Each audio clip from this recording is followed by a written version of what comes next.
It's part of it. So we got that out of the way and got that cleared up. I just wanted to get you a chance to get on the air and talk about that because there was so many people that just made so much out of nothing on that deal. Well, it's a touchy subject because you got Clay Daly fans, you got Joey Tanner fans, right. And you got family members, crew guys. Everybody's entitled to their own opinion, But until you get into a race car and actually do it, absolutely, you don't really have a say because you don't know what's going on in the driver's head. You don't know what's going on the racetrack. Smart drivers methodically pick times to make their moves. The move I made I thought was the time to do it, and I made the move. It just didn't work out, and it all equals itself out. Me and Clay still talk. Well, absolutely. You guys had it cleared up the next day. Yeah, literally the next day. It really wasn't that big. I'm watching that stuff going unbelievable. I hate seeing that kind of stuff. Especially against guys that are our friends like you and Clay. But 2018, the new ride, some of the sponsors backing you up. You got a great package of sponsors on here.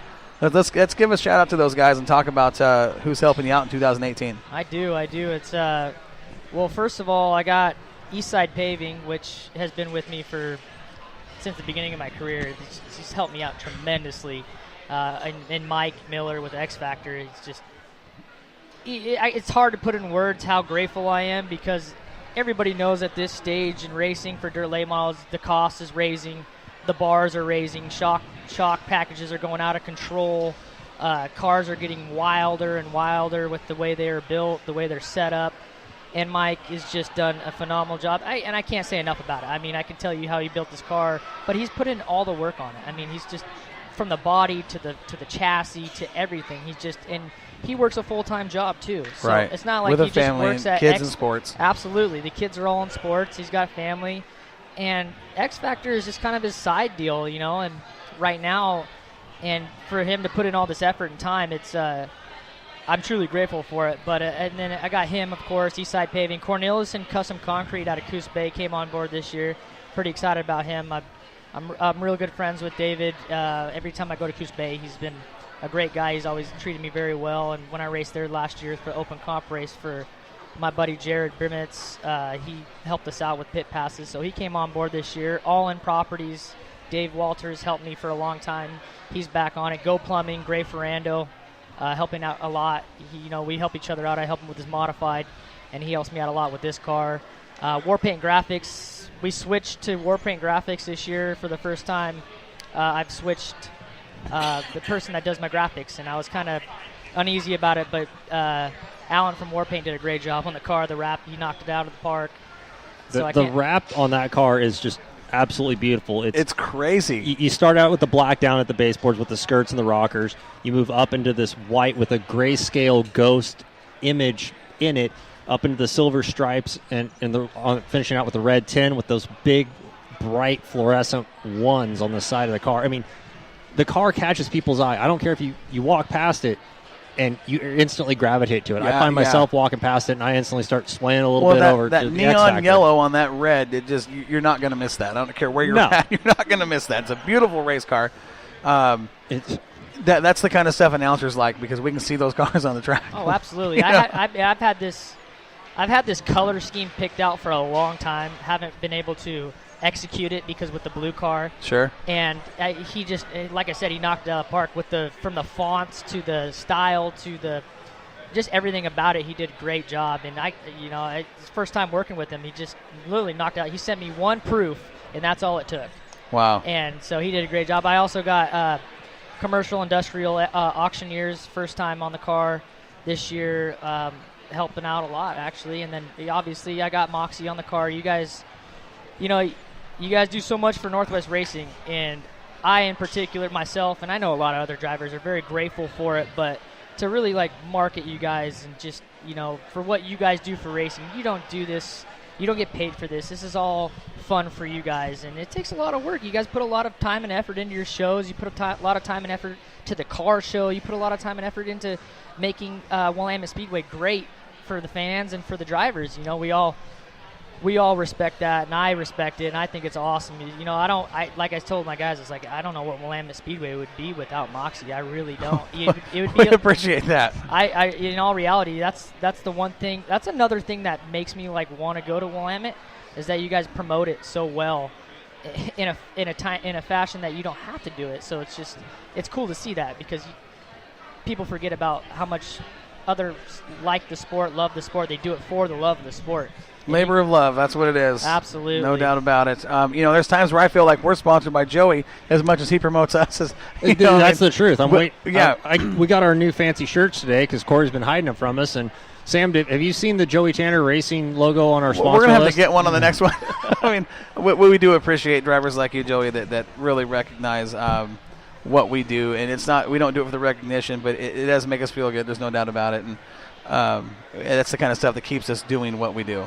I mean, like I said, it's just the way you guys do everything with your shows every week. I mean, people look forward to that, to hear what you have to say about, the prior weekend for results, or what you guys are going to talk about per week, whether it's safety or whether it's tech, whether it's, whatever you guys are doing. People look forward to it. We try to keep it fresh on the show and, keep it changing. And honestly, we wouldn't be what we are without the content, and a lot of that, especially during race season and the off season, comes from the drivers. The shows that you guys put on, when you guys are out there, and I hate to bring up the last race of the year, Joey, at Willamette Speedway, but when you're sitting there thinking you're running the high side, and then here comes Justin Duty showing you where the high side is, and the battle that you guys that laid out for the last 10 laps of that race, probably the race of the year at Willamette last year. That in itself gives us a couple shows of content. So thank you for doing what you do as a racer, for giving us the ability to talk about. We don't do anything without those guys, but you want to talk about that race? Yeah, man. Here's the thing, though. Your buddy, Justin Duty, you guys are good friends. Yeah. Kind of grew up together racing. I mean, he's a little younger than you are, but you guys have spent a lot of time on the track together.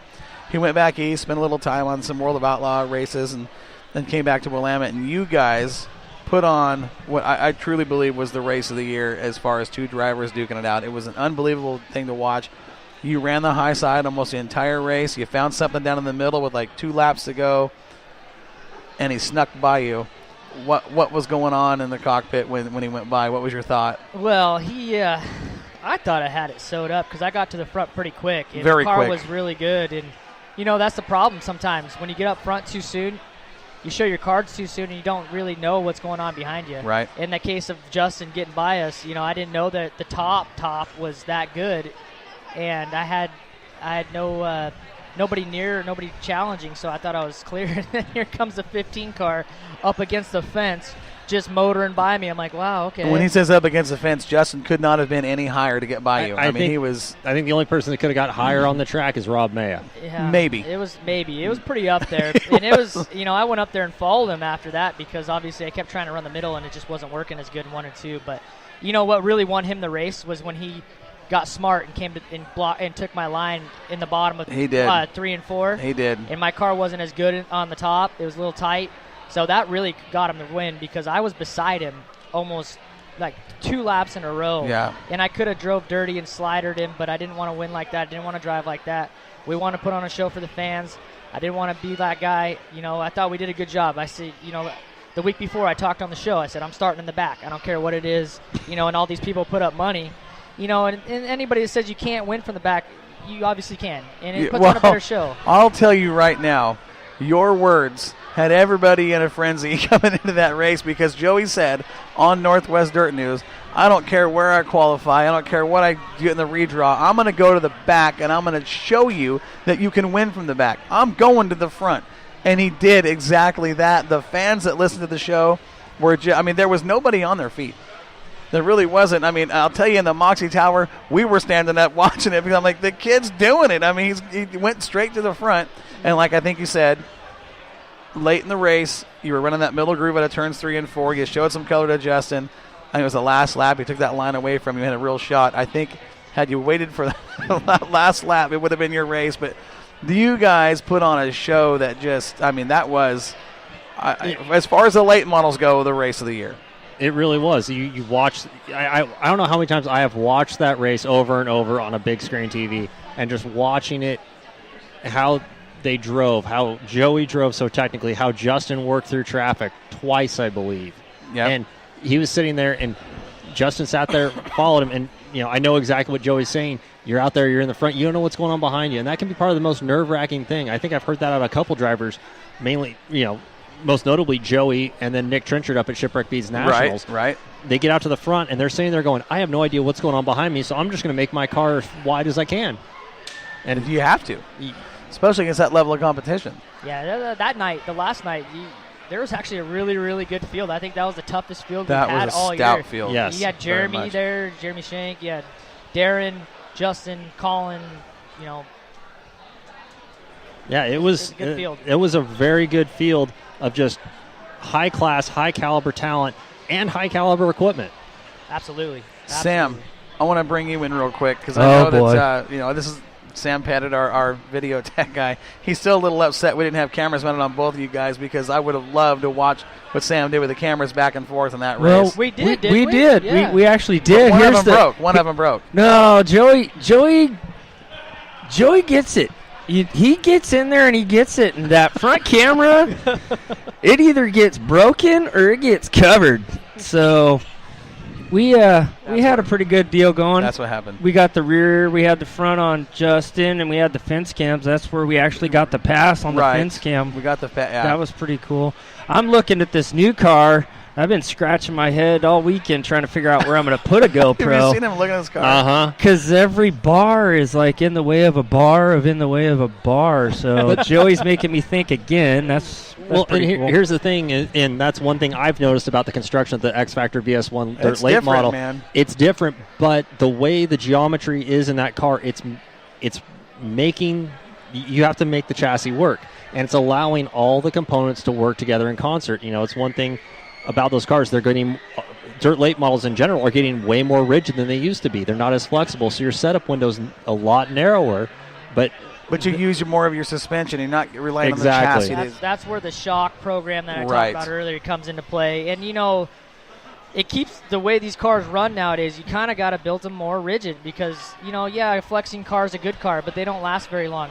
Once you fix a crack, it's just going to come back. Unless you cut that bar completely out and start over. So, but yeah, there's a lot of bars. And now that we're talking about this, I can kind of open it up. That rear clip is a lot similar to a Bloomquist rear clip. Mm-hmm. We did a lot of research, Mike and I both, but mainly Mike. Man, he did a lot of research. That's very similar to a Bloomquist rear clip. Mike has got a great mind for construction of race cars. You look at, like I said, what he did, what he applied where. I don't doubt that race car is going to work very well. you think about the two race cars that prior to this, X Factor's race cars were essentially based off of a rocket design with a couple tweaks for what we deal with out here on the West Coast. Now knowing that, I knew I'd seen that clip before somewhere, I just couldn't figure out where. And now knowing that it's a based off of a Bloomquist, you're using the rocket front end geometry, the rear geometry essentially off of Bloomquist.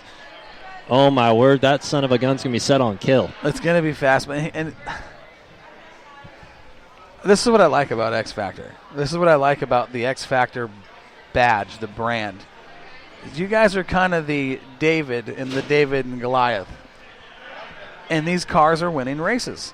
I mean, when you show up against a field of you've got the Rockets and you've got the Swartz and you've got every other major manufacturer that we've seen, and you go to the front with these cars, it's got people scratching their head going, what's this X Factor deal? Who are these guys? It's just a little old company out of Springfield, Oregon. I mean, it's the X Factor. It's the X Factor. There's something in those cars that, Mike just gets what it takes to make a race car win. The feedback he gets from you, he's talked about that before.